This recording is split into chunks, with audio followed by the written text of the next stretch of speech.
이스라엘 최강 방공망이 뚫렸다. 2025년 6월 14일 새벽 이란이 쏘아올린 500발의 미사일 앞에서 세계가 자랑하던 아이언돔이 무너졌습니다. 요격률 90%를 자랑하던 철벽 방어가 73%로 추락했고 텔아비브 시내에 미사일이 떨어지기 시작했어요. 그런데 그때 갑자기 나타난 코리아라는 글자. 다음날 500발의 미사일 앞에서 다음날 500발의 미사일이 다시 쏟아졌지만 이번엔 달랐습니다. 이런 건 본 적이 없다. 어떻게 이런 일이 가능한가? 며칠 뒤 전 세계가 줄을 서기 시작했습니다. 사우디 80억 달러, 이집트 200억 달러, UAE, 이라크까지 총 400억 달러 규모의 주문이 하루 만에 쏟아졌습니다. 도대체 이스라엘에서 무슨 일이 벌어진 걸까요? 이야기 시작하기 전에 좋아요와 구독 버튼 가볍게 한번 눌러주시면 저 감동의 이야기 서은비에게 정말 따뜻한 격려가 됩니다. 지금 어디에서 이 영상을 시청하고 계신지 아래 댓글에 나눠주세요. 저는 에드워드 피셔입니다. 25년간 전쟁터를 누빈 미군 출신 무기 분석 전문가죠. 웨스트포인트를 졸업한 후 나토와 미 국방부에서 온갖 분쟁 지역을 다녔어요. 동료들은 저를 무기 해설자라고 부르곤 했습니다. 하지만 2025년 6월에 제가 목격한 일은 지금까지의 모든 경험을 무색하게 만들었어요. 특히 코리아라고 적힌 미사일이 하늘을 가르며 모든 상식을 뒤바꿔 놓은 그 순간은 지금 생각해도 소름이 돋습니다. 모든 게 그날 새벽 급작스러운 전화 한 통으로 시작됐습니다. 피셔, 지금 어디야? 집에 있는데요. 무슨 일이? 당장 짐 싸고 공항으로 나와. 텔아비브행 비행기가 3시간 후에 출발한다. 텔아비브요? 갑자기 왜? 이스라엘과 이란 상황이 임계점에 도달했어. 48시간 안에 전면전 가능성이 90%야. 전화를 끊은 순간 온몸에 소름이 돋았습니다. 중동 전문가로서 이란과 이스라엘의 갈등이 얼마나 위험한지 누구보다 잘 알고 있었거든요. 비행기 안에서 받은 브리핑 자료는 충격적이었어요. 이란이 핵시설에 대한 선제 공격을 공공연히 위협하고 있었고 이스라엘은 더 이상 기다릴 수 없다며 군사 작전을 준비 중이라고 나와 있었죠. 이번엔 정말 피할 수 없는 전쟁이구나. 하지만 그때까지만 해도 저는 몰랐습니다.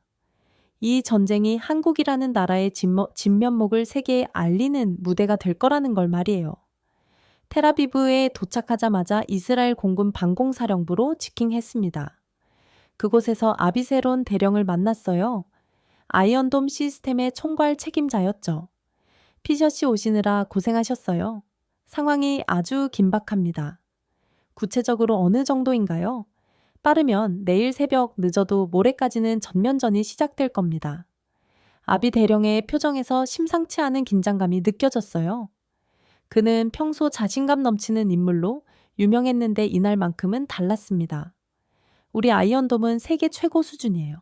지금까지 90% 이상의 요격률을 자랑하죠. 하지만 뭔가 걱정이 있어 보이는데요. 이번엔 규모가 다를 것 같아서요. 방공지휘센터에 들어서는 순간 긴장감이 확 느껴졌습니다. 거대한 스크린들이 벽면을 가득 메우고 있었고 수십 명의 분석관들이 실시간으로 레이더 데이터를 모니터링하고 있었어요. 이란이 준비 중인 공격 규모가 어느 정도인가요? 최소 200발 이상의 탄도미사일로 추정됩니다. 200발이요? 순간 숨이 막혔어요. 이전 교전에서는 기껏해야 30발에서 40발 정도였는데 아이언돔으로 200발을 막을 수 있나요? 아비 대령이 잠시 침묵했어요. 그 침묵이 모든 걸 말해주고 있었습니다. 최선을 다하겠지만 솔직히 불안해요. 바로 그때였습니다. 아비 대령이 갑자기 이상한 질문을 던졌어요. 피셜 씨는 한국 무기에 대해 어떻게 생각하세요? 한국 무기요? 왜 갑자기? 최근 폴란드에서 한국 케이터 전차가 모든 서방 전차를 압도했다던데요. 들어봤어요. 나름 괜찮다고는 하지만 그리고 천공이라는 방공 시스템도 있다고 하더군요. UAE와 사우디에서 후티 방군 미사일을 100% 격추했다고 100%요? 처음 듣는 얘기였어요. 100% 요격률이라니? 그게 가능한 일인가요? 정말인가요? 확인된 정보입니다. 작년에만 잃은 3발의 미사일을 한 발 또 놓치지 않고 전부 막아냈대요. 그 순간 묘한 느낌이 들었어요. 왜 갑자기 한국 무기 얘기가 나오는 걸까? 혹시 한국 무기 도입을 검토하고 계신 건가요? 아니요. 그냥 궁금해서요. 하지만 아비 대령의 표정을 보니 단순한 호기심은 아니었어요. 오후가 되자 정말 충격적인 정보가 들어왔습니다. 이란이 대규모 미사일 부대를 국경 근처로 이동 중입니다. 정확한 숫자는 현재까지 확인된 것만 300기 이상. 300기요? 상상을 초월하는 규모였어요. 그리고 더 큰 문제가 있습니다. 뭔가요? 이스라엘군이 이란 선제 공격을 결정했습니다. 언제요? 내일 새벽 4시. 그럼 이란의 보복은 즉시 시작될 것으로 예상됩니다. 그 순간 저는 깨달았습니다. 내일이면 역사상 유례없는 미사일 전쟁이 시작될 거라는 걸 말이에요. 밤 늦게 숙소에서 가족들에게 마지막 안부 인사를 보냈습니다. 그 여보, 언제 돌아와? 글쎄 상황이 복잡해졌어. 위험하지 않아? 걱정 마. 안전한 곳에 있으니까. 하지만 속으로는 불안했습니다.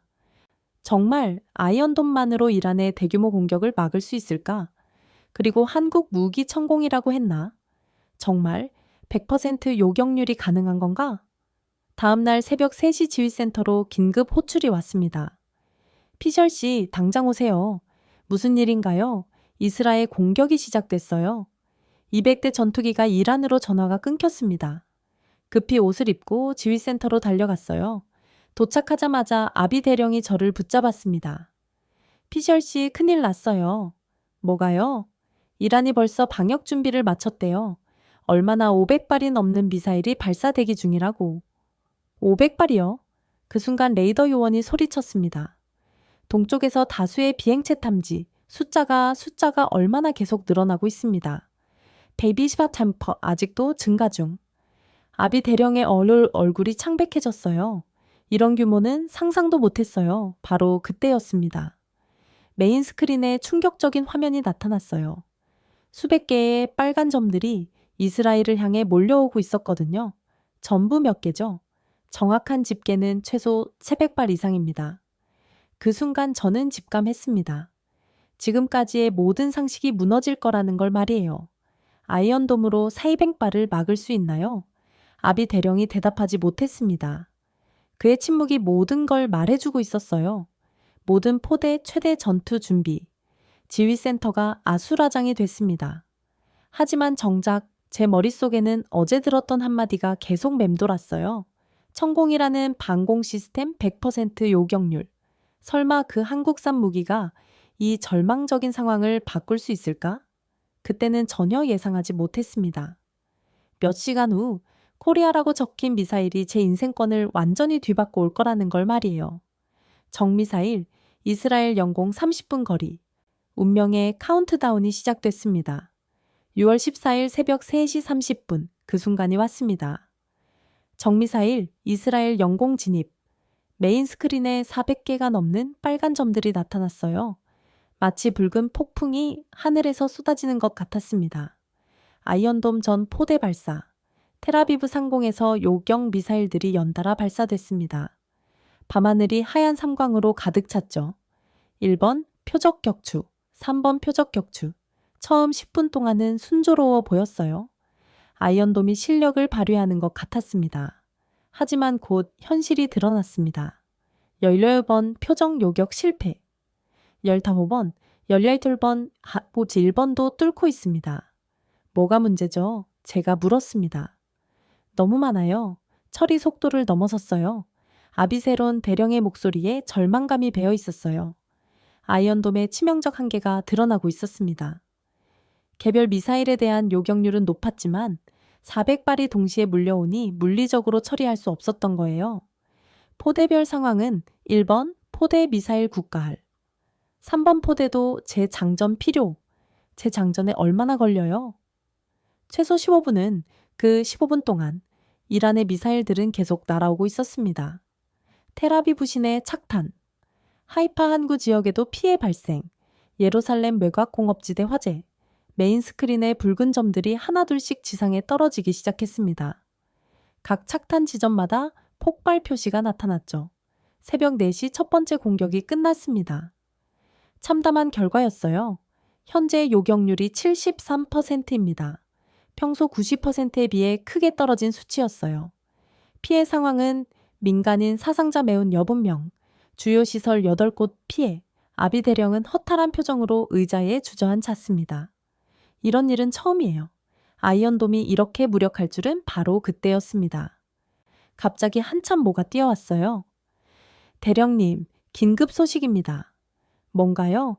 폴란드에서 특급 수송기가 출발했다고 합니다. 폴란드에서요? 네, 한국산 방공 시스템을 싣은 수송기래요.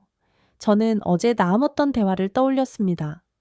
천공이라는 한국산 방공 시스템 언제 결정된 일이죠? 아비 대령이 물었어요. 몇 시간 전에 최고 위층에서 긴급 결정이 났습니다. 뭘 가져오는 건가요? 천공 2 시스템 6개 포대와 한국 기술진들이래요. 도착 시간은 4시간 후 예정입니다. 순간 지휘센터 분위기가 바뀌었어요.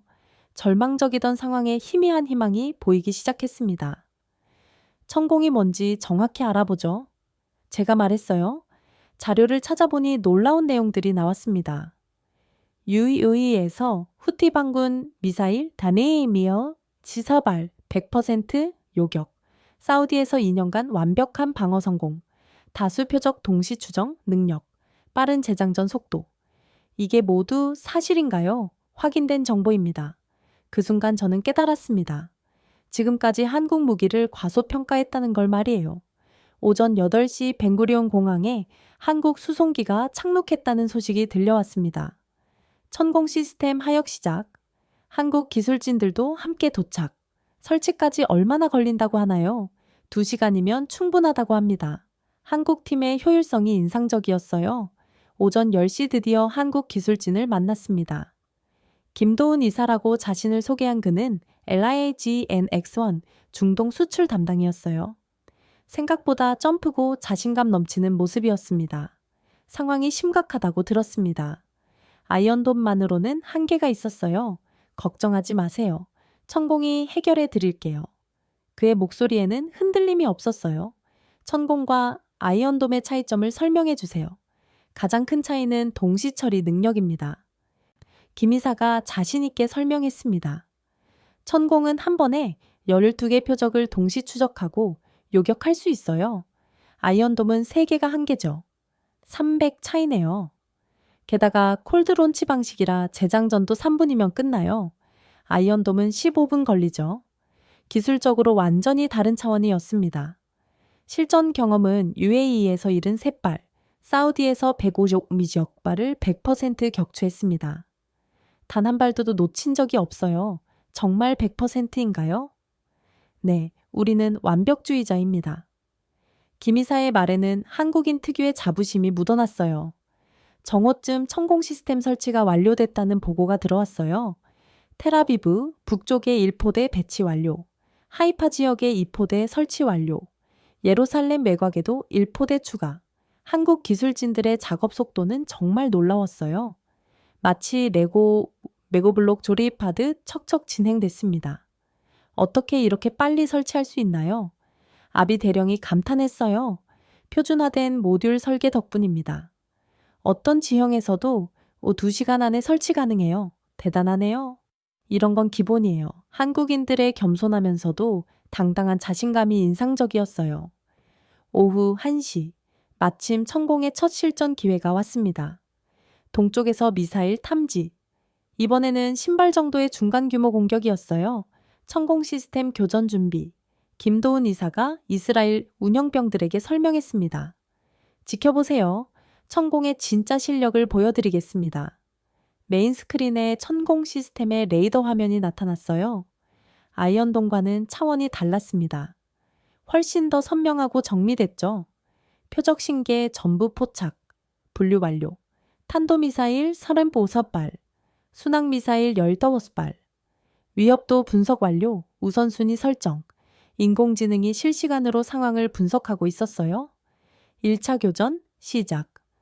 천공에서 요격 미사일이 발사되는 순간 저는 입을 다문왔었습니다. 정말 수직으로 쭉 올라가더니 공중에서 방향을 바꿔 표적을 향해 날아갔어요. 1번부터 12번까지 동시 요격, 전부 격추. 13번부터 20만 번 교전 중. 연달아 성공 소식이 들려왔습니다. 믿을 수 없어. 아비 대령이 중얼거렸어요. 26번부터 36번까지. 이것도 전부 격추, 나머지 14발도 완벽하게 처리했습니다. 김희 이사가 차분하게 보고했어요. 전부 격추했나요? 네, 신발 전부 100% 격추입니다. 지휘센터가 조용해졌어요. 모두가 믿기지 않는다는 표정이었거든요. 정말 100%인가요? 확인해 보세요. 실제로 레이더 화면에는 단 하나의 적신호도 남아있지 않았어요. 하지만 일부에서는 여전히 의심스러워 했어요. 한 번의 교전으로 판단하기엔 모실 장군이라는 고위장성이 불만을 표했어요. 아이언돈도 처음엔 완벽해 보였잖아요. 김 이사가 침착하게 대답했습니다. 의심하시는 건 당연합니다. 하지만 데이터는 거짓말하지 않아요. 어떤 데이터요?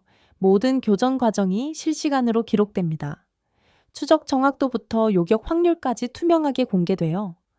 정말로 모니터의 상세한 분석 결과가 나타났습니다. 추적 정확도 100%, 요격 확률 100%, 시스템 안정성, 비범 7%, 재장전 시간 2분 47초. 이런 투명성은 처음 봅니다. 제가 감탄했어요. 우리는 숨길 게 없어요. 기술력으로 승부하니까요. 김 이사의 말에는 확고한 자신감이 묻어났어요. 그런데 어떻게 이런 기술을 개발하셨나요? 북한과 70년 동안 대치하면서 생존을 위해 만든 기술입니다. 아, 그래서 실전적이구나. 맞습니다. 우리에게는 실패가 곧 죽음이었어요. 그래서 완벽해질 수밖에 없었죠. 순간 이해가 됐어요. 한국의 특수한 상황이 이런 기술력을 만들어낸 거였습니다. 오후 3시 천공에 대한 더 자세한 정보가 공개됐어요. 천공의 하참5의 핵심은 위상배열 레이더입니다. 김 이사가 자세히 설명했어요. 4,000개의 소형 안테나가 하나로 작동해서 360도 전방위를 동시에 감시해요. 4,000개요? 네, 그래서 어떤 방향에서 와도 즉시 탐지 가능하죠. 아이언도는 기계식 회전 레이더라 한 번에 한 방향만 봐요. 기술적 근본 차이가 있었던 겁니다. 또 다른 장점은 인공지능이 학습합니다. 교전할 때마다 더 똑똑해져요. 학습한다고요? 네, 적의 패턴을 분석해서 다음번엔 더 효과적으로 대응해요. 그럼 시간이 갈수록 더 강해진다는 건가요? 맞습니다. 진화하는 방공 시스템이에요. 정말 놀라운 기술이었어요. 오후 4시 갑자기 모시 장군이 질문을 던졌습니다. 그런데 왜 이제야 이스라엘에 왔나요? 정치적 고려 사항이 있었죠. 김 이사가 솔직하게 대답했어요. 하지만 위기 상황에서는 그런 걸 따질 때가 아니라고 판단했습니다. 감사합니다. 저희야말로 기회를 주셔서 감사해요. 천국의 증가를 보여드릴 수 있어서요. 한국인들의 겸손함이 인상적이었어요. 오후 5시 더 큰 시험이 기다리고 있다는 소식이 들어왔습니다. 이란이 3차 공격을 준비 중입니다. 규모는 500메가와트 이상으로 추정됩니다. 500발이요? 지금까지 중 가장 큰 공격이었어요. 천공으로 막을 수 있나요? 아비 대령이 물었습니다. 김 이사가 자신 있게 대답했어요. 물론입니다. 6개 포대면 충분해요. 확실한가요? 저희는 확실하지 않은 말은 안 해요. 근거가 있나요? 각 포대가 분당 24발씩 처리 가능해요. 6개 포대면 분당 108발, 500발은 4분이면 끝나죠. 계산이 명확했어요. 정말 대단하네요. 이 정도는 기본이에요. 우리에게 말이죠. 한국인들의 당당함이 점점 매력적으로 느껴졌어요. 저녁 6시 최종 준비에 들어갔습니다. 모든 시스템 최종 점검 천공 6개 포대 완전 준비. AI 학습 모두 활성화 실전 데이터 수집 시작. 완벽한 준비였습니다. 내일이 진짜 시험이 되겠군요. 제가 말했어요. 시험이라고 하시니까 좀 그러네요. 김 이사가 웃으며 답했어요. 그냥 일상이에요. 우리에게 말이죠. 이런 자신감은 어디서 나오는 걸까요? 한국 사람들은 다들 이렇게 자신감이 넘치나요? 글쎄요. 우리는 그냥 할 일을 할 뿐이에요. 완벽하게요. 그 순간 저는 확신했습니다. 내일 천공이 놀라운 성과를 보여줄 거라는 걸 말이에요. 한국이라는 나라가 정말 대단한 곳이구나. 처음으로 그런 생각이 들었습니다. 다음날 아침 지휘센터 분위기가 완전히 달라졌습니다. 어제까지의 절망감 대신 조심스러운 기대감이 감돌았어요. 하지만 군 내부 반응은 여전히 엇갈렸습니다. 검증되지 않은 무기에 의존하는 게 맞나? 모실 장군이라는 고위장성이 불만을 표했어요. 아이언돔이 지금까지 우리를 지켜왔는데 하지만 어제 결과를 보셨잖아요. 아비 대령이 반박했습니다. 그래도 하루 만에 시스템을 바꾸는 건 이런 논란 속에서 저는 객관적인 분석에 집중했어요. 두 시스템의 데이터를 비교해보죠. 지난 이틀간의 교전 결과를 정리했습니다. 아이언돔 1차 공격 75%, 요격률, 2차 공격 60%, 요격률, 천공투 테스트 공격 100%, 요격률. 단순 비교는 무리가 있지 않나요? 모실 장군이 물었어요. 천공은 아직 소규모 공격만 막았잖아요. 맞는 말씀입니다. 제가 대답했어요. 하지만 기술적 차이는 분명해 보여요. 김도은 이사가 자세한 설명을 해줬습니다. 천공의 핵심은 위상 배열 레이더입니다. 위상 배열이요? 여러 개의 작은 안테나가 하나로 작동하는 방식이에요. 덕분에 동시 추적 능력이 뛰어나죠. 아이언돔은 기계식 회전 레이더예요. 물리적 한계가 있죠. 기술적 근본 차이가 있었던 겁니다. 또 다른 차이점은 천공은 3차원 공간을 완전히 커버해요. 고도 20km까지 어떤 각도에서 와도 요격 가능하죠. 인상적이네요. 하지만 여전히 회의론자들이 있었어요. 실전은 다를 수 있어요. 아무리 성능이 좋아도 검증이 중요하죠. 한국 기술을 100% 신뢰할 수 있을까요? 김 이사가 침착하게 대응했습니다. 의구심은 당연합니다. 하지만 데이터로 증명하겠어요. 어떻게요? 실시간 모든 지표를 공개하겠습니다. 추적 정확도, 요격 확률 시스템 신뢰도까지 정말로 모니터의 상세한 데이터들이 실시간으로 나타났어요. 이런 투명성은 처음 봤습니다. 오전 11시 흥미로운 비교 분석 결과가 나왔어요. 비용 효율성을 계산해 봤습니다. 제가 발표했어요. 같은 예산으로 아이언돔은 100발 요격 가능, 천은 300발 요격 가능합니다. 300 차이네요. 게다가 천원은 유지 비용도 더 저렴해요. 모시 장군도 관심을 보이기 시작했어요. 구체적으로 얼마나 연간 운영비가 아이언돔의 절반 수준입니다. 경제성도 중요한 요소죠. 점점 분위기가 바뀌고 있었어요. 전구쯤 더 중요한 정보가 들어왔습니다. 이란이 오후에 대규모 공격을 예고했습니다. 규모는 500발 이상의 미사일을 동원할 것 같습니다. 이제 진짜 시험 시간이었어요. 청구로 500발을 막을 수 있나요? 아비 대령이 물었습니다. 현재 6개의 포대로는 충분합니다. 김 이사가 확신에 찬 목소리로 대답했어요. 근거가 있나요? 각 포대가 초당 2발씩 처리 가능해요. 6개 포대면 초당 12발, 1분에 7.5발까지 가능하죠. 계산이 맞았어요? 오후 1시 추가 정보가 들어왔습니다. 이란이 새로운 미사일도 사용할 예정이래요. 어떤 미사일? 파타라는 극초음속 미사일입니다. 순간 긴장감이 돌았어요. 극초음속 미사일은 요격이 매우 어렵거든요. 천등그로 극초음속 미사일을 막을 수 있나요? 김 이사가 고개를 끄덕였어요. 가능합니다. 천덩그러의 요격 미사일도 마하 4 이상의 속도를 냅니다. 정말인가요? 시뮬레이션에서는 95% 성공률을 보였어요. 하지만 시뮬레이션과 실전은 다르죠. 오후 2시 갑자기 논란이 불거졌습니다. 한국 무기에만 의존하는 게 위험하지 않나요? 다른 장성이 우려를 표했어요. 만약 실패하면 어떡하죠? 배고 플랜이 있나요? 아비 대령이 대답했습니다. 아이언돔도 함께 운영합니다. 이중방어 체계죠. 천베니런 그러의 1차 방어, 아이언돔이 2차 방어, 맞습니다. 이건 합리적인 접근이었어요. 하지만 지휘 계통은 어떡하죠? 한국 팀과 우리 팀이 합동으로 운영합니다. 언어 문제는 주요 기술진들이 영어에 능통해요. 실제로 김 이사를 비롯한 한국 팀의 영어 실력이 놀라웠어요. 오후 3시 마지막 준비에 들어갔습니다. 모든 시스템 최종 점검, 천공 6개 포대 준비 완료, 아이언돔 배급 체계 대기 중, 레이더 네트워크 연동 완료, 완벽한 준비였습니다.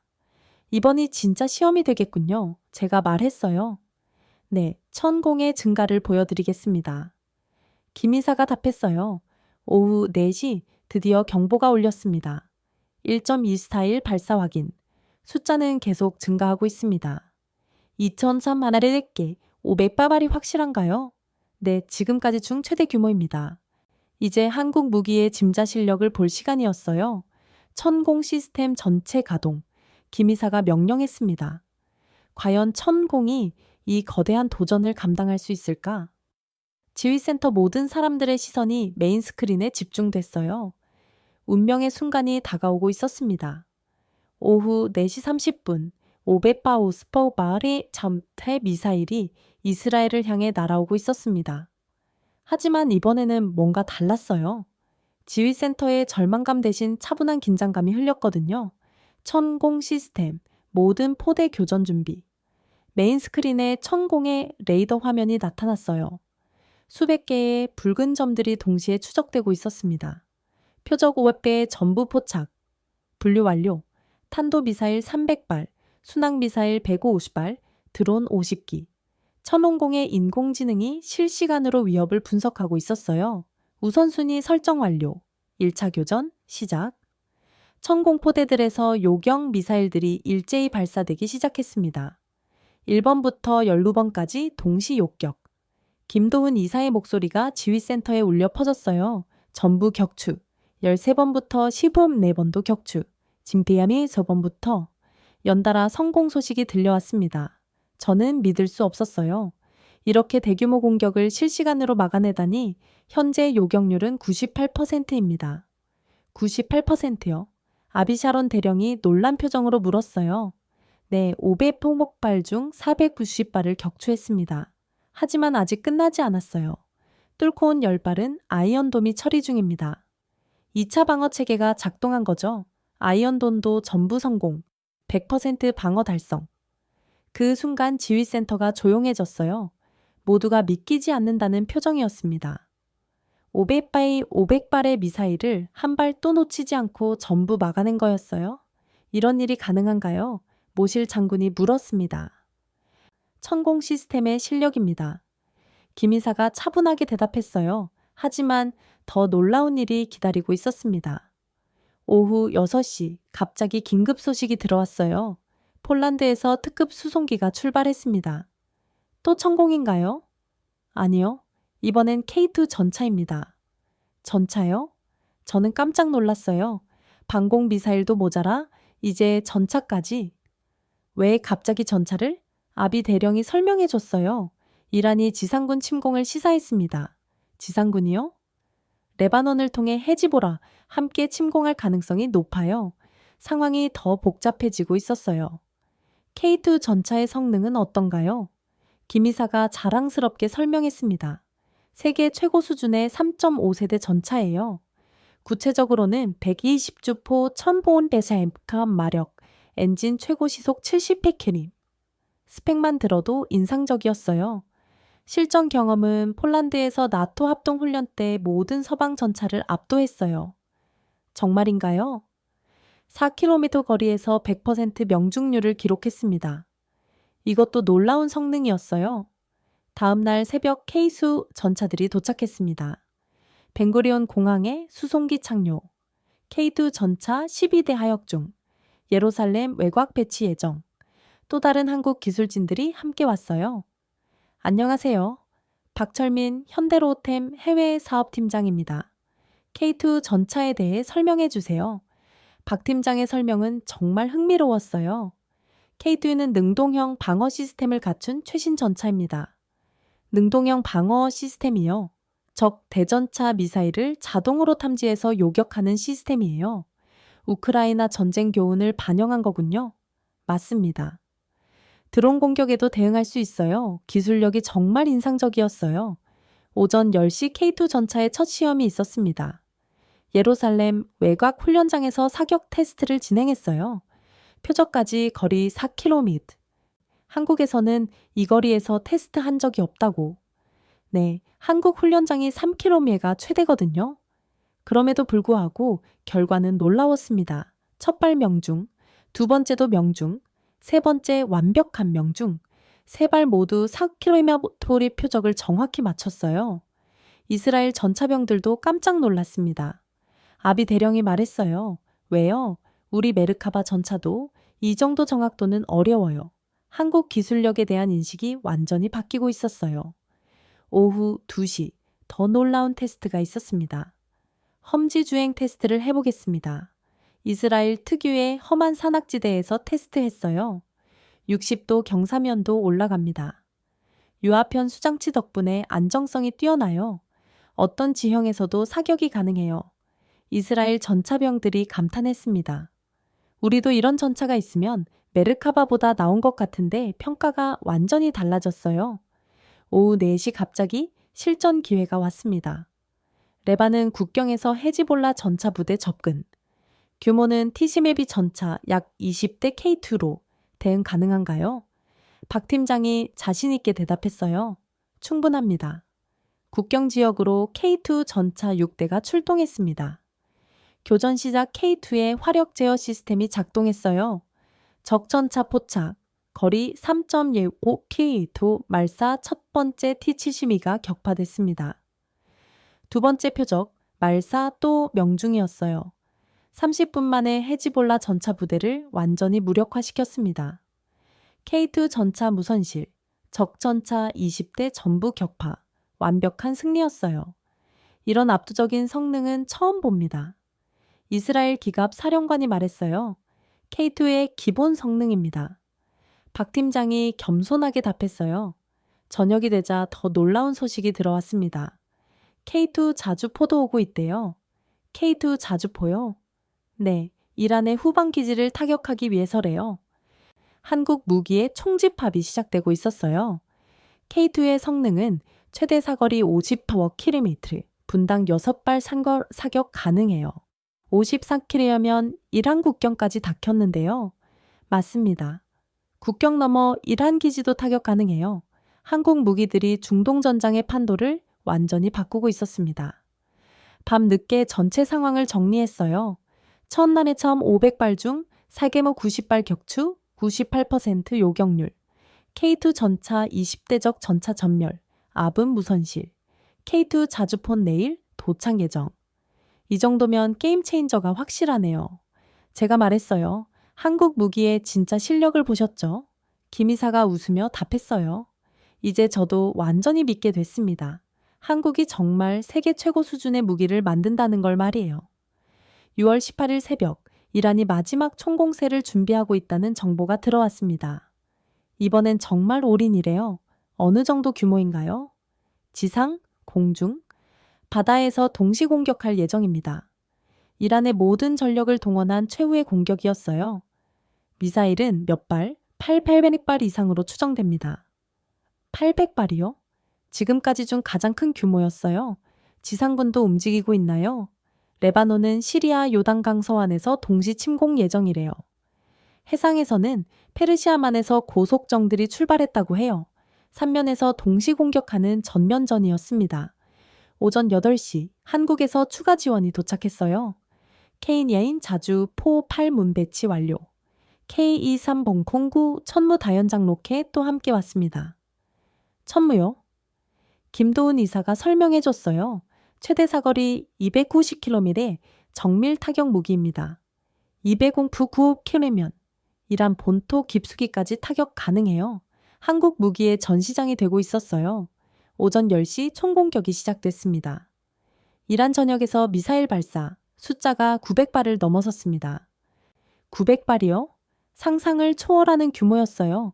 천공 시스템 전체 가동, K9 자주 포도 방역 개시, 천무로켓 발사 준비, 한국 무기들이 일제히 작동하기 시작했습니다. 천공 1차 교전 시작, 메인 스크린에 장관이 펼쳐졌어요. 수백 개의 요격 미사일들이 하늘을 가득 메웠습니다. 100발 격추, 200발 격추, 300발 격추, 끊임없이 성공 소식이 들려왔어요. 현재 요격률은 96%입니다. 거의 완벽한 수준이었어요. 동시에 K9 자주포들이 반격을 시작했습니다. 이란 미사일 기지 타격, GPS 유도로 정확히 명중, 2차 공격 준비, 54km 사거리로 국경 너머 이란 기지들을 정확히 타격했어요. 정미사일 발사기지 50% 무력화, 추가 공격이 어려워질 것 같습니다. K9의 정밀 타격이 효과를 보고 있었어요. 오후 12시 지상전도 시작됐습니다. 레바논에서 헤지볼라 기갑부대 침공, 시리아에서도 친이라는 민병대 진격, K2 전차부대 출동, 이스라엘 공과 함께 K2 전차들이 국경으로 향했습니다. 첫 번째 교전 지역 도착, 적 전차 30대 확인, 교전 시작, K2의 배구 20주포가 불을 뿜기 시작했어요. 3km 거리에서 첫발 명중, 적 T-80 격파, 두 번째 표적도 격파, K2의 화력과 정확도가 압도적이었어요. 능동방어 시스템 작동, 적의 대전차 미사일을 자동으로 요격했습니다. RPG 요격 성공, 적 미사일 무력화, 완벽한 방어였어요. 1시간 만에 첫 번째 전투가 끝났습니다. 적 전차 30대 전멸, K2 전차 무선실, 아군 보호병 피해 최소 압도적인 승리였어요. 오후 12시 더 큰 교전이 벌어졌습니다. 시리아에서 T-10 전차 50대 침공, 러시아제 최신 전차네요. K2로 대응 가능한가요? 박철민 팀장이 자신있게 답했어요. 문제 없습니다. K2 전차 12대가 T-총 50대와 맞붙었습니다. 사거리에서 우위를 점하겠습니다. K2의 주포는 4km에서도 정확했지만 T-지목은 3km가 한계였어요. 첫 번째 사격, T-구송 격파. 두 번째, 세 번째도 명중. 일방적인 전투였어요. 적들이 후퇴하고 있습니다. 추격할까요? 아니요, 방어선 유지하세요. 2시간 만에 T-구송 무대를 완전히 무력화시켰습니다. 적 전차 50대 중 38대 격파. 나머지는 후퇴. K2 전차 1대도 손실 없음. 또 다른 완승이었어요. 오후 4시 천모로켓의 차례가 왔습니다. 이란 본토 미사일 기지 타격 임무 290km 사거리로 테일한 근교까지 가는 말사 천모에서 대형 로켓들이 발사됐습니다. GPS와 관성함법으로 정밀 유도 CP1000mm 이내 정확도 30분 후 결과가 나왔어요. 이란 3대 미사일 기지 완전 파괴, 추가 공격 능력 90% 상실, 이란 1 항보 의사를 타진해 왔습니다. 천모의 정밀 타격이 결정타가 된 거였어요. 오후 6시 모든 전투가 끝났습니다. 최종 결과가 나왔어요. 공중전에서는 천국터가 900발 중 864발을 격추해서 6%라는 놀라운 요격률을 기록했습니다. 지상전에서는 K 전차가 적 전차 88대를 전부 격파했는데 놀랍게도 아군 전차는 한 대도 잃지 않았어요. 그리고 장거리 타격에서는 천모 로켓이 이란 본토의 핵심 기지들을 완전히 파괴했습니다. 이런 압도적인 승리는 처음입니다. 아비세론 대령이 감탄했어요. 한국 무기들의 성능이 예상을 뛰어넘었어요. 저도 완전히 놀랐습니다. 이런 상으로는 가능해 보였지만 실전에서 이런 결과가 나올 줄은 이제 중동의 군사 균형이 완전히 바뀔 것 같네요. 제가 말했어요. 맞습니다. 한국 무기가 게임 체인저가 됐어요. 김 이사가 답했어요. 저녁 늦게 최종 브리핑이 있었습니다. 한국 무기 시스템들의 종합평가 결과입니다. 천국터 기대치 이상의 완벽한 반공 능력, K2 전차 세계 최고 수준의 지상전 능력, K2 자주포 정밀하고 강력한 화력 지원, 천모 로켓 전략적 타격 능력, 모든 분야에서 최고 등급이네요. 이제 이스라엘도 한국 무기를 본격 도입해야겠어요. 분위기가 완전히 바뀌었습니다. 밤 늦게 혼자 생각해 봤어요. 이틀 전만 해도 한국 무기를 과소평가했는데 이제는 경외감까지 느끼고 있었거든요. 정말 놀라운 며칠이었다. 한국이 단순히 가성비 좋은 무기를 만드는 나라가 아니라 세계 최고 수준의 기술력을 보유한 군사 강국이라는 걸 깨달았습니다. 내일부터는 모든 게 달라질 것 같았어요. 6월 19일 아침 이스라엘 정부에서 긴급 회의가 소집됐습니다. 베냐민 네타냐후 총리가 직접 반공 지휘센터로 왔어요. 상황을 브리핑해 주시오. 아비샤론 대령이 지난 며칠간의 결과를 보고했습니다. 총 1000.400발의 미사일 공격 중 1054발을 격추했습니다. 요격률이 비중 6.7%입니다. 총리의 표정이 놀라움으로 바뀌었어요. 그동안 아이언도 물옷은 불가능했던 수치죠. 네, 한국의 천공 시스템 덕분입니다. 지상전 결과는 적 전차 88대를 격파하고 아군 전차는 한 대도 잃지 않았습니다. 어떻게 가능한 일이죠? 박철민 팀장에 설명했어요. K2 전차의 기술적 우위 때문입니다. 구체적으로 사거리, 정확도, 방어력 모든 면에서 적보다 앞섰습니다. 총리가 고개를 끄덕였어요. 그리고 장거리 타격은 천모 로켓으로 일한 본토 핵심 시설들을 정밀 타격했습니다. 결과는 이란의 추가 공격 능력을 90% 무력화시켰습니다. 완벽한 성과였어요. 총리가 저를 향해 물었습니다. 피셔 분석관, 객관적인 평가를 해주시오. 한국 무기 시스템들은 세계 최고 수준입니다. 근거는 25년간 분석해본 어떤 무기보다도 뛰어납니다. 미국이나 독일 무기와 비교하면 일부 분야에서는 오히려 앞서고 있습니다. 솔직한 평가였어요. 오후 2시 정부 차원의 결정이 내려졌습니다. 한국과 긴급 무기 도입 계약을 체결하기로 했습니다. 국방장관이 발표했어요. 어떤 무기들인가요? 1건 2배 포대, K2 전차 100대, K9 자주포 50문입니다. 규모가 엄청나네요. 총 계약 규모는 120억 달러 예정입니다. 이스라엘 역사상 최대 규모의 무기 도입이었어요. 언제까지 도입할 예정인가요? 올해 말까지 1차분, 내년 말까지 전량 완료 예정입니다. 빠른 속도였어요. 김도훈 이사가 기뻐했습니다. 이스라엘이 한국 무기의 가치를 인정해 주셔서 감사합니다. 우리가 감사하죠. 위기 상황에서 구원해 주셨으니까요. 상호 윈윈이었어요. 오후 4시 계약 체결식이 있었습니다. 이스라엘 국방장관과 한국 방위사업청장에 참석했어요. 역사적인 순간입니다. 한국과 이스라엘 군사협력이 새로운 차원으로 발전하는 계기가 되길 바랍니다. 양국 모두 만족스러워했어요. 이 계약의 의미는 단순히 무기 구매를 넘어섭니다. 국방장관이 말했어요. 어떤 의미인가요? 중동 지역의 새로운 군사균형을 만드는 출발점입니다. 정말 중요한 전환점이었어요. 저녁에 기자회견이 열렸습니다. 이번 한국 무기 도입의 배경을 설명해 주시기 바랍니다. 실전에서 검증된 성능 때문입니다.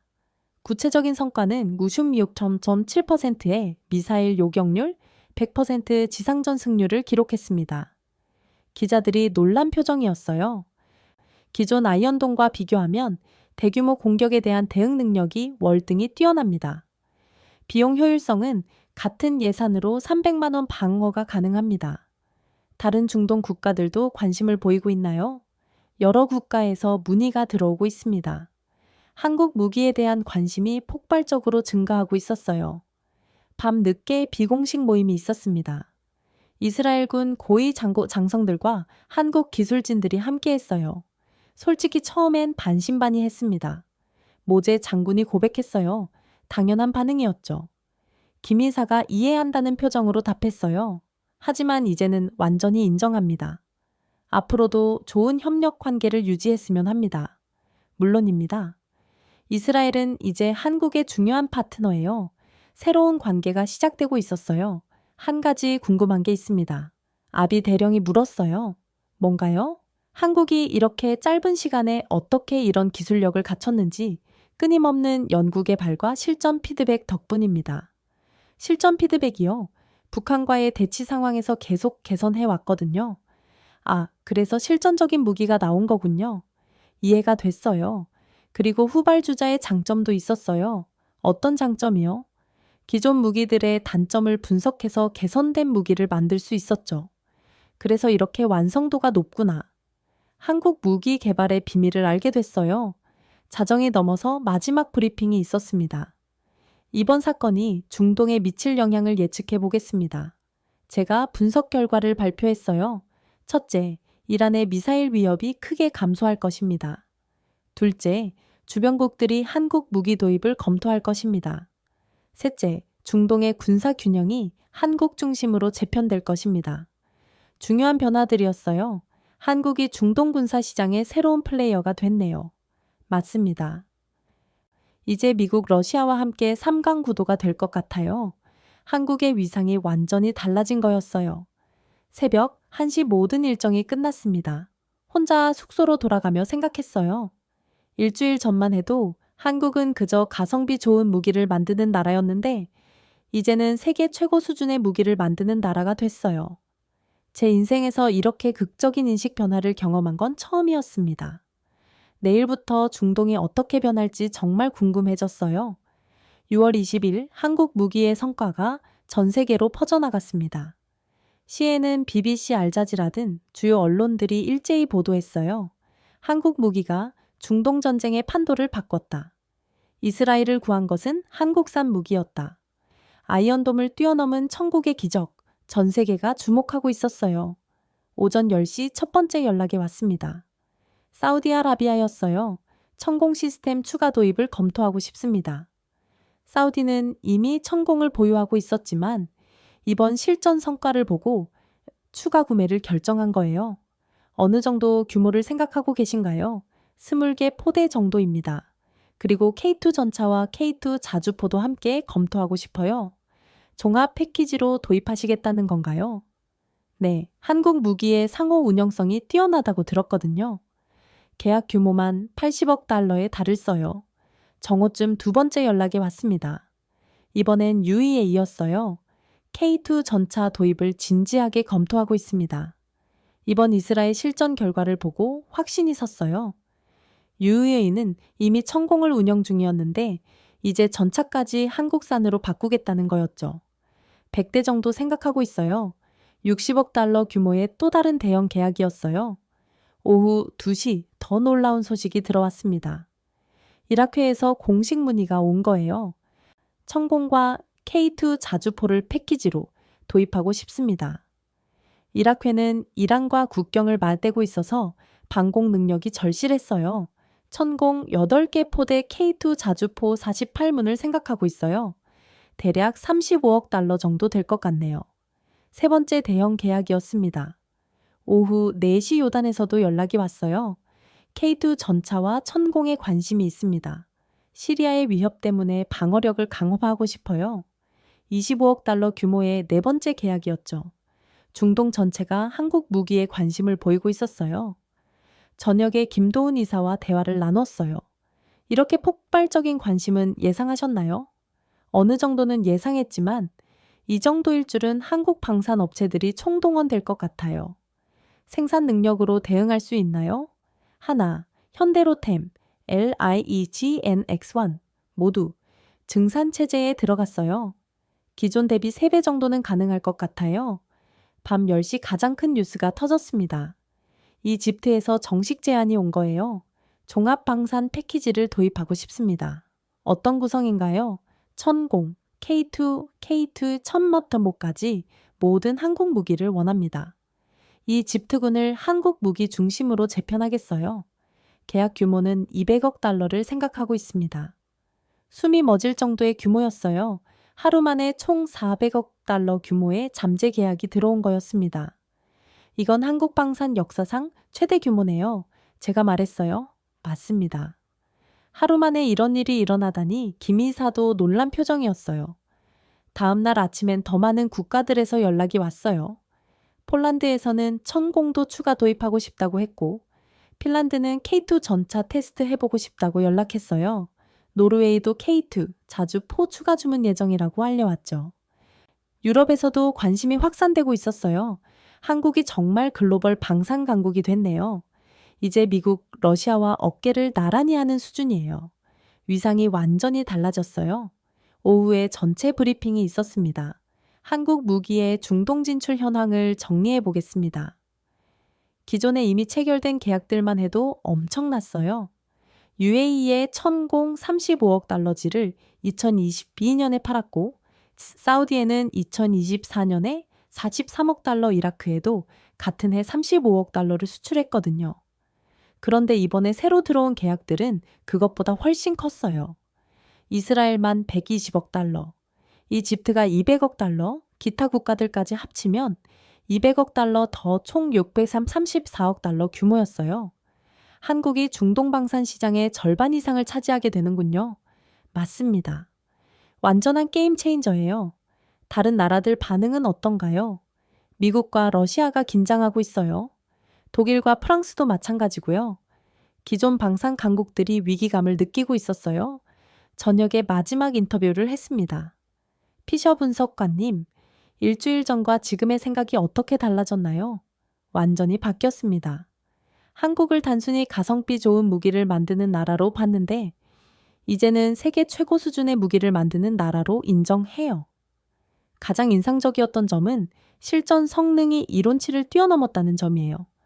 천공의 90묘 초음력 7%, 요격률, K2의 100% 승률은 정말 놀라웠어요. 앞으로 한국 무기의 전망은 세계 방산업계의 새로운 표준이 될 것 같아요. 이제 다른 나라들이 한국을 벤치마킹할 겁니다. 한국의 위상이 완전히 달라진 거였어요. 밤늦게 혼자 정리해 봤습니다. 일주일 전에는 한국은 그냥 가성비 무기나 만드는 나라라고 생각합니다. 하지만 지금은 한국은 세계 최고의 방산 기술을 보유한 군사 강국이라고 확신합니다. 이런 극적인 인식 변화를 경험할 줄은 꿈에도 몰랐어요. 한국이 이제 중동뿐만 아니라 전 세계 방산업계의 중심에 서게 됐습니다.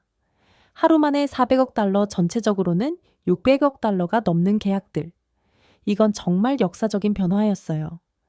제가 그 놀라운 순간들의 증인이 되었다는 사실이 아직도 믿기지 않습니다. 정말 역사적인 변화를 목격한 일주일이었어요. 저는 지금 텍사스 집무실에서 이 글을 쓰고 있습니다. 이스라엘에서 돌아온 지 6개월이 지났지만 그때의 충격은 아직도 생생해요. 25년간 무기 분석을 해왔지만 이렇게 완벽한 실전 성과를 본 건 처음이었습니다. 한국 무기들은 단순히 이스라엘을 구한 게 아니라 중동 전체의 군사 균형을 바꿔놓았어요. 이제 세계 각국이 한국의 기술력을 인정하고 있습니다. 제가 그 역사적 순간의 증인이 되었다는 사실이 아직도 믿기지 않아요. 하지만 분명한 건 한국이 이제 세계를 지키는 나라가 되었다는 겁니다. 여러분, 오늘 이야기 어떠셨나요? 이 이야기가 여러분에게 감동을 주었다면 좋겠어요. 댓글로 여러분의 생각을 들려주세요. 그리고 더 많은 사람들이 이 놀라운 이야기를 알 수 있도록 구독과 좋아요, 공유 부탁드려요.